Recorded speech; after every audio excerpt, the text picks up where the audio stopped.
வணக்கம் நேயர்களே. வெற்றி படிக்கட்டு நிகழ்ச்சியில் சந்திப்பதில் மட்டற்ற மகிழ்ச்சி. ஒரு மனிதன் சாதனையாளனாக மாறிவிட்டால் அல்லது நாட்டிற்கு நல்ல காரியங்களை செய்துவிட்டால் எந்த இடம் சென்றாலும் அவனுக்கு சிறப்பான வரவேற்பு இருக்கும். மக்கள் அவனை மதிப்பார்கள்.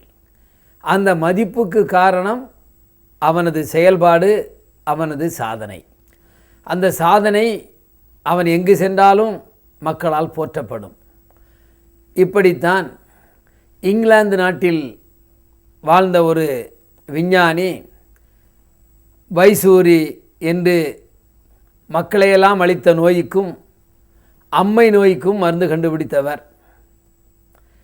அவரது நண்பர்கள் பிரான்ஸ் நாட்டுக்கு செல்லும் பொழுது அங்கே இருந்த அரசால் கைது செய்யப்பட்டார்கள். கைது செய்யப்பட்ட செய்தி தெரிந்தவுடன் இங்கிலாந்தில் இருந்த அந்த விஞ்ஞானி அப்பொழுது நாட்டை ஆண்டு கொண்டிருந்த நெப்போலியனுக்கு ஒரு கடிதம் எழுதினார். என் நண்பர்கள் உங்கள் நாட்டில் சிறைச்சாலையில் இருக்கின்றார்கள், அவர்களை விடுதலை செய்ய வேண்டும் என்று நான் வேண்டி கேட்டுக்கொள்கிறேன் என்று நெப்போலியனுக்கு கடிதம் எழுதினார். நெப்போலியனும் அந்த கடிதத்தை சரிவர பார்க்காமல் தவறளித்தவர்களுக்கு தண்டனை கொடுத்து விட்டேன், விடுவிக்க முடியாது என்று பதில் எழுதிவிட்டார். ஆனால் நெப்போலியன் மனைவி அங்கே வந்த நேரத்தில் அந்த கடிதத்தை பார்த்து விட்டார். ஆகா, மாபெரும் விஞ்ஞானியின் கடிதம், அவர் வேண்டி இருப்பது அவரது நண்பர்கள் இருவர்களின் விடுதலை, இதை முடியாது என்று மாமன்னர் எழுதிவிட்டாரே என்று சொல்லி நெப்போலியிடம் அந்த இருவரையும் நீங்கள் விடுதலை செய்ய வேண்டும், அவர்களுக்காக அல்ல, அந்த மாபெரும் விஞ்ஞானி வைசூரி நோயையும் தட்டம்மை என்று சொல்லுகின்ற அம்மை நோயையும் இந்த நாட்டை விட்டே விரட்டிய அந்த விஞ்ஞானிக்காக நீங்கள் விட வேண்டும் என்று சொன்னார். நெப்போலியனும் தவறுக்கு மன்னிப்பு கோரி விடுதலையை அளித்தார்.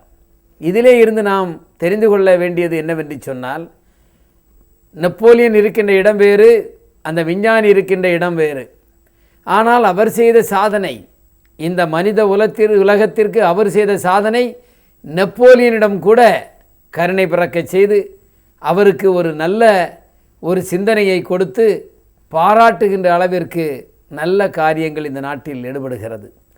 எனவே தான் எந்த சூழ்நிலையும் வாழ்க்கையில் நாம் நல்ல முறையில் செயல்பட்டு நல்லவர்களாக, நல்ல சாதனை புரிந்தவர்களாக நாம் வாழ கற்றுக்கொள்ள வேண்டும் என்பதும் வெற்றி படிக்கட்டின் ஒரு கொள்கையாக இருக்கிறது. வெற்றி படிக்கட்டு நிகழ்ச்சியின் மூலம் நாம் தெரிந்து கொள்ளுகின்ற நிகழ்வுகளை, கருத்துக்களை மனதில் ஏற்றி வாழ்க்கையில் வெற்றி பெற வேண்டும் என்பதுதான் உங்கள் வசந்த் டிவியின் நோக்கமாக இருக்கிறது. எத்தனையோ மாதங்களாக உங்களை சந்தித்து கொண்டிருக்கிறேன். உங்களிடம் இருக்கின்ற கருத்துக்களை நீங்கள் வசந்த் டிவிக்கு எழுதுங்கள், நல்ல கருத்துக்களை எழுதுங்கள், அதையும் நாங்கள் எடுத்துக்கொள்ளுகிறோம். எடுத்து அதை உங்களுக்கு மட்டுமல்ல, இந்த உலகமெல்லாம் பார்த்து கொண்டிருக்கின்ற வசந்த் டிவி நேயர்களுக்கு நாங்கள் அதை கொடுக்க தயாராக இருக்கிறோம். எனவே வெற்றி படிக்கட்டு நிகழ்ச்சி தமிழகம் மட்டுமல்ல, இந்தியா மட்டுமல்ல, ஆஸ்திரேலியா நாடு வரையிலும் சென்று மக்களெல்லாம் பார்த்து கொண்டிருக்கின்றார்கள்.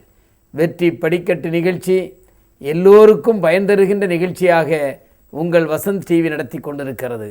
அந்த நிகழ்ச்சிகளை நீங்கள் தவறாமல் பாருங்கள். உங்கள் குழந்தைகளையும் பார்க்க வையுங்கள்.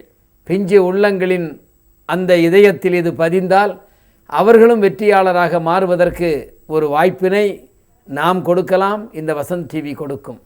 எனவே வெற்றி படிக்கட்டு எல்லோருக்கும் வெற்றியை தர வேண்டும். அந்த வெற்றி நிரந்தரமாக இருக்க வேண்டும். நிரந்தரமாக இருக்கின்ற வெற்றியின் மூலம் மகிழ்ச்சி பெருகும் என்று சொல்லி மீண்டும் உங்களை நாளை சந்திக்கின்றேன். நன்றி, வணக்கம்.